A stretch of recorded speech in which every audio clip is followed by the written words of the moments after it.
Welcome everybody to Perry Home Solutions Perry Update. Direct here from Lake Worth, Boynton Beach, Florida. I guess, which one are we in right now? Boynton Beach. Yeah, we're in Boynton Beach. We switch up. Yeah, like to keep you guessing. We base it in a couple of, and I'm joined by the lovely and fabulous Julie Perry. Yes. I remembered your name. Yeah, Good job. Same last name as me? Yeah, got a coincidence. We're, of course, in Palm Beach County helping people buy and sell real estate. And today we're going to be talking about a real estate topic. And we're going to be talking about appraisals. I feel like we have a couple non-real estate things. Okay, fair enough. All right, appraisals. Yes. Okay. That's a pass to me. Do you need a little coffee? No, I don't need coffee. I'm good. I know about appraisals. Do I just riff? Riff. I guess real I feel like you're Oprah and I'm Tom Cruise. I feel like this needs to happen. All right, so good jump on the table. Okay. I can't promise you anything. I can't promise you anything. So let's start with the basics. What is an appraisal? An appraisal is it's a great question. Thank you, Julie. You're welcome. So, an appraisal, some smudge on the table. An appraisal is actually a very specific thing, and it's good to define it because an appraisal can only be conducted by a licensed appraiser. Mm-hmm. Realtors and brokers such as ourselves, we don't do appraisals. We do market analysis and CMAs, which stand for comparative market analysis. I haven't said that in a long time. We just call it market analysis. And although I will say, in my opinion, our market analysis is quite accurate. I can't call it an appraisal. That would be wrong. And I believe illegal. I think that's illegal. Because appraisals are legally, it's governed by the government. And so you have to be careful about that. Lending institutions and whatnot. So I don't want to, sorry, I spent way too much time answering that question. But it is actually really important because, sometimes I'll get a client calling me and they'll say, well, can you do an appraisal? I say, well, actually, I literally can't unless I have an appraisal license, which I don't. Right. So you have to hire an appraiser, which costs money and so forth. So it is, in essence, an opinion of value. But I think sometimes people get confused that a realtor can also give an opinion of value, which is true, but it's not technically called an appraisal. Yeah, correct. Appraisal is a very specific form and format that can only be done by an appraiser. Okay, what other questions do we have about appraisals? So when you're considering an appraisal,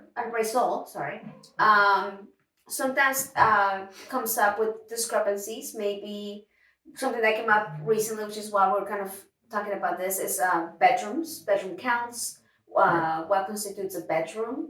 Maybe for I think that's a little too. Let me talk generally about appraisals. Okay. So there's really sort of two general elements of an appraisal. Number one is there's a degree of a science to it, right? Where they evaluate the house, they establish the metrics of the house, like the square footage, the number of bedrooms and bathrooms, and the square footage of the house, the square footage of the lot, and things of that nature. And then they pick other houses and compare it to them and make adjustments to try to arrive at a value. But then within that, there's a lot of judgment. I mean, some of that's kind of scientific where there's specific elements that they can compare. But then at some point, they have to kind of look at it and sort of just make a decision. And so a relatively significant component of an appraisal is simply a matter of opinion. And so that's why, if you hire a few appraisers to do an appraisal on the same house, they're probably not all going to come up with the exact same number. Should be reasonably close. Mm-hmm. You'll probably have one outlier, maybe. But they're not going to be identical. Right. And some of the factors that contribute to that is because step one, they will pull up recent activity in your neighborhood, so recent sales, for example. But they might not always pick the same ones. So appraisal number one could maybe select a couple of sold over here, and maybe appraisal number two picks a different set of comparable sales. And that could right there start kind of making the fluctuation of value be different from one report to the other. Yeah. And then on top of that, you have an adjustment. So they make an adjustment. Well, this one had 3 bedrooms. This one had 2 bedrooms. This one's on the water. This one wasn't on the water. So then they start making adjustments, and those adjustments get to the final value, right. Which is another reason why sometimes you end up with 2 different values on the same house. Well, that's correct. Right. Okay, so any other questions? Because I don't want to spend too much time on the appraisal thing. No, that was pretty good. So, and appraisals cost money, so that's another factor, and banks require them. Mm-hmm. That's why we normally have them. That's why you hear them in transactions, because if somebody's getting a loan, that the bank will require a independent appraiser to come in and appraise the value. And there's a whole other conversation about that. Maybe if anybody wants to hear about how appraisals affect the mortgage process, that may be too long for us to talk about today, but let us know if you'd like to hear about that, because we'd be happy to share it with you. Very good. And now let's switch it up to maybe something a little more local. Okay. Some local news. Let's keep it local. Yes. Local news coming to you from Better Home Solutions. So some interesting things that we found that are happening in our area. I mean, there's construction going, all over the place. It seems like everywhere you turn, there's construction happening. Yeah. But some kind of interesting ones that we came across. So number one is Lake Worth Beach Golf Course in Lucerne Lakes. Lucerne Lakes is not in Lake Worth Beach. Lake Worth Beach is East Lake Worth. Yeah, Lucerne Lakes, if I have this correct, unless it's a different one that I'm thinking, Lucerne Lakes is around Jog Road and Lake Worth Road. Maybe the article, it says, Matami Homes acquire a Lake Worth Beach golf course. Yeah, that's weird. Yeah. Anyway, not that it matters. But now Lake Worth Beach, for those that care and know, is a separate city from Lake Worth, right? And, that's not Lake Worth Beach. But maybe that was a typo. We'll see. Yeah, probably. We'll confirm. They don't know. They're not realtors. They wouldn't know these intimate little details such as we know. Yeah. Bottom line is in Lucerne Lakes, they intend to develop a 450-unit residential community. They will call it the Forest Oaks, and it will consist of 100 single-family homes and 350 townhomes. They paid $10 million for a 115-acre site. That seems kind of good. That's a good price. $10 million, that's it? I don't know. For how many acres?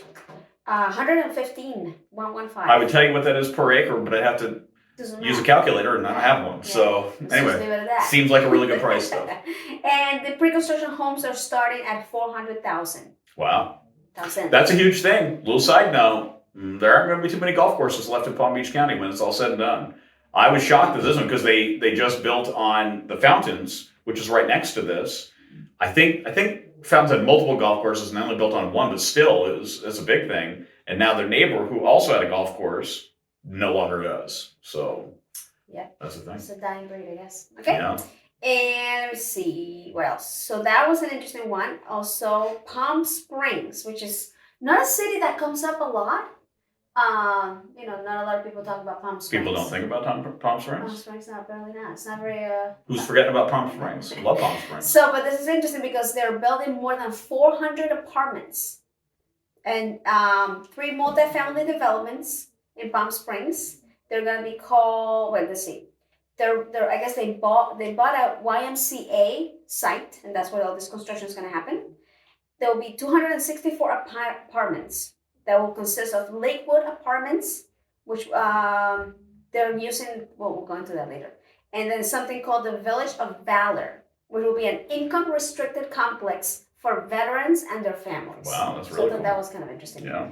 And a little side note, they're saying the Palm Springs has grown over 40% and is the fastest growth rate in Palm Beach County. Okay. So that was kind of interesting. Nice factoid.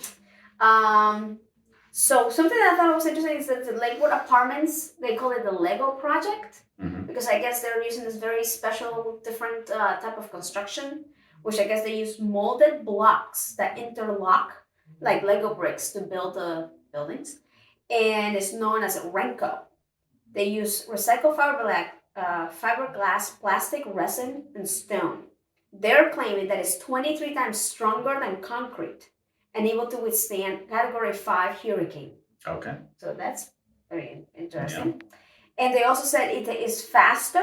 They can be built in about 5 or 6 weeks compared to traditional concrete method that takes 10 to 12 weeks. Okay. So they're saying it's stronger and faster, and it's cheaper than concrete. So we'll see. So it's just better all around. Got it. So we'll stay tuned, I guess, if it's as good as they say it is, but kind of an interesting thing that's going on in our area. All right. And they're saying that they're going to be renting, the 2-bedroom will be rented for $2,200 and $2,500 for a 3-bedroom. Got it. So those are the going rates.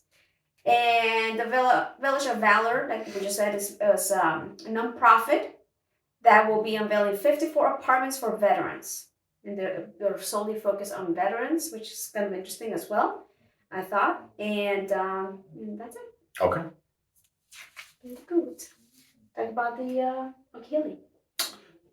Okay, fair enough. Okehili, I guess they're doing a drive-through holiday event. I think they're saying it goes on every single day. So if you want to take your family out to see holiday lights and holiday activities and things like that, you can go there. I believe there's a charge, but I think it's just per car, if I understand correctly. Up to 8 people for $20. And so anyway, if you guys want to check out some really great holiday event Outing. thing, And it also then supports stuff. I guess I was reading this put up by the Lights for Hope, which I guess is like an organization that supports people, children under 10, and their families that have been diagnosed with terminal illnesses, or they're in wheelchairs for one reason or another.